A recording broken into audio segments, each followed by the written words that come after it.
L'obiettivo della Regione è quello di garantire la semplificazione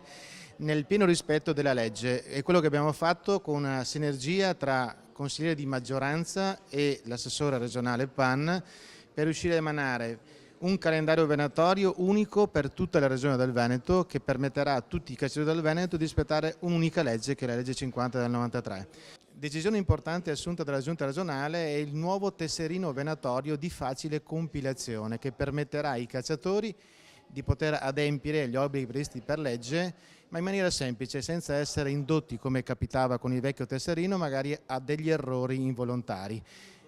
Tutte cose che sono state fatte per riuscire a garantire il rispetto della legge, ma non obbligare il cacciatore a dover sottostare a obblighi incomprensibili o a vincoli ingiustificati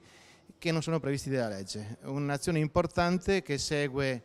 altre questioni che abbiamo risolto, come gli appostamenti ad uso venatorio e la mobilità, segnali importanti per riportare serenità tra i praticanti dell'attività venatoria in Veneto. Un ringraziamento alla Giunta e all'assessore PAN perché hanno ascoltato dei consigli, colto dei suggerimenti che arrivavano dal territorio. Una modalità molto più semplice per compilare il tesserino venatorio, una possibilità di evitare errori che invece erano ingenerati da una vecchia stesura e quindi una semplificazione delle norme e dell'applicazione delle norme. È una cosa che rende la vita più semplice a chi fa la caccia, a chi deve controllarla e rende anche per noi un